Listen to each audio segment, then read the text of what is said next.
Hello everybody and welcome. I'm No02 and thank you for watching this video. I'm a little late to the game here, but the Cycle Frontier announced the update that's coming out June 23rd. For my side of the world, that's a Wednesday, so I don't know what that is. Wednesday, Thursday for everybody. But that is going to be the beginning of Season 1. This is the Season 1 update.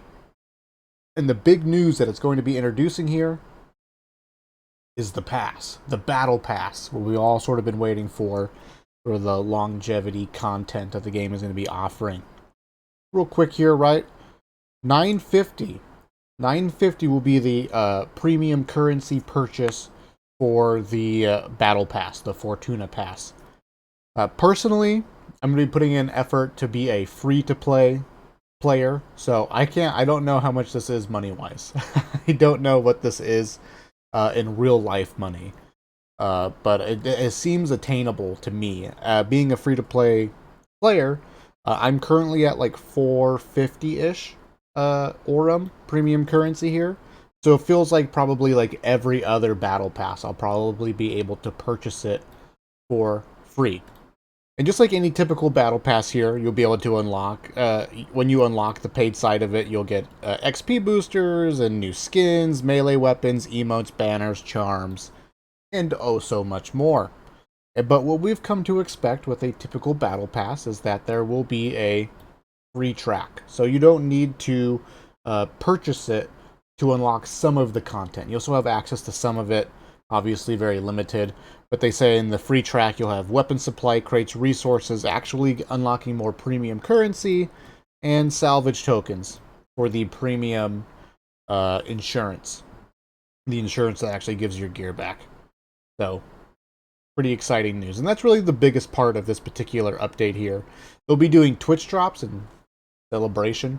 So starting on the 23rd, they'll have open days for everybody, and then there'll be drops for just partners of Twitch.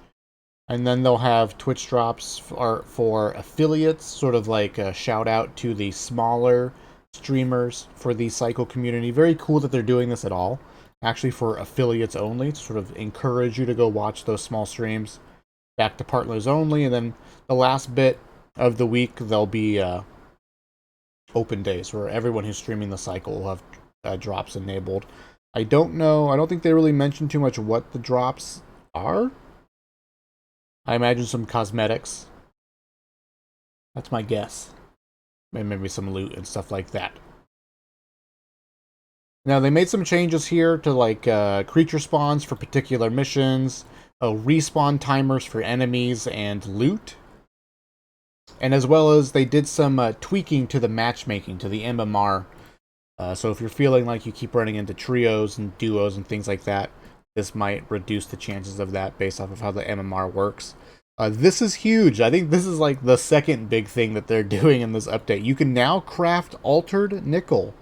5 common nickel are required for that. I think that is huge. Huge. When it comes to crafting backpacks, which you need nickel, green and blue backpacks require the altered nickel. It's almost always the altered nickel that I'm hurting for. I don't like mining. I don't think standing in front of a rock and smacking it with a pickaxe is a particularly fun gameplay cycle. And it feels very vulnerable when you do it. I don't like mining that much, just in general. It's my personal pet peeve. I don't like mining in games. So this is actually going to make it much easier for me, because now pretty much whenever I do mine, I'm not just like crossing my fingers and hoping for altered nickel. Everything that I get from a nickel mine is actually going to be beneficial to that. So I actually think this is a really big craft. This is going to make getting green backpacks and blue backpacks way, way, way more consistent. Now here's the other juicy bits. For the last final bit here for the update, really, is nerfs. Nerfs the shotguns, the trench gun, the rusty trench gun, and the scatter gun. Got an adjustment to their spread. Hipfire spread increased from 3.5 to 5.5, a 2-point increase. I couldn't tell you what this means quantifiably, but it's basic. I mean, I can't tell you what this means like on your crosshair, what it actually looks like, or how big of an effect this is. But in principle, what this really means is that you can't do reliable damage at range anymore. If you want to do the damage that we have been doing up to this point, consistently do the damage that we're expecting, You need to be closer. We need to be closer now, because hitting all your pellets as reliably now is going to be more difficult at range. Same thing for the ADS spread. 2 points. But I think what's interesting here is that, yes, confirmed, if you do ADS with your shotgun, it does improve your spread. Next, they nerfed the rusty AR-55. Because, you know, oh man, getting shredded by the rusty AR-55. They nerfed it in conjunction with nerfing the actual gun. 1 point of damage reduction. One damage reduction here from 13 to 12. I'm a little surprised that they nerfed this. Right? They nerfed the Manticore here. Same thing. 1 point of damage. I don't think anyone was complaining about the AR-55, right? That's the common 1200k marks. You buy it from the guy downstairs. Little assault rifle. But it got nerfed as well, along with the Manticore here. Pretty small nerf in general, I think. I think it's smart in general that they're going so small here. Just tweaking it, I think they're really scared of making a big mistake here as far as dealing with the Manticore, because it's so easy just to turn a gun into poopy, right? Because everyone's complaining about the PDW and the Scrapper being pretty much useless. Even the Flechette, people are complaining about because they nerfed the SMG so much. The little nerf to the Manticore, I don't know if it's going to be a big deal or not. Potentially, this means maybe one less bullet. Right, like one less point of damage. I think that means at certain ranges or with headshots or without them, this probably means you survive one more bullet before you get killed by these guns, and that's probably about it. Pretty small change. I'm going to read this comment, the note from the design team. We really appreciate the feedback we've gotten so far and keep getting when it comes to balancing. Keep it coming. We see it as a dialogue with the community to get this right over time as the season progresses. With that in mind, when it comes to balancing late game gear, we're still watching data and feedback to see how things develop over time. As players get their hands on more late game stuff, it's still early. I read that sentence weird. It's still early, and the ecosystem is still changing rapidly. Expect updates during the season. So small nerfs here. I think really small nerfs to the AR. I couldn't tell you how big of a nerf the spread thing is, but essentially it just means that you need to be closer if you want to do the same damage that we have been doing. So I do think for the most part, nerfs in the correct area.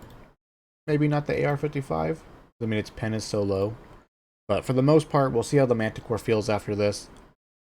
Shouldn't quite shred people as much. And then there's a bunch of bug fixes. I'm not going to go through all of these. A couple of highlights. They did some fixes to the friends list. Some item duplication stuff. They did some changes to like floating items in the game. The Marauder had some missing footstep sounds on occasion. Those got fixed. Back to the Stomping Terror. Sound effects stuff. And you can no longer skip the animation for reloading the trench gun. I think you can actually, if you spam shot the trench gun when you're out of ammo, you can actually shoot the trench gun almost as fast as you normally could with a full magazine. I'm assuming that's what this is talking about. There's some optical stuff for the Flechette, no big deal. The other thing further down the list that they fixed was if you were mining on top of a meteorite, it would like launch you into the sky, and then you'd fall to your death. That bug got fixed, and a bunch of other little quality of life bugs and things like that. Nothing to. I'll have a link to this so you can look at it for yourself. But exciting. I think the biggest part of this is just that the season is actually going to happen. There's no wipe. There's going to be no wipe in between now and the season. We're like in the preseason right now, and then the season will start. We'll get the battle pass. I think it's 3 months long. That's what they were saying. We'll see how long it is. And a couple of nerfs. So thank you guys for watching. I appreciate it. And I will see you in the future.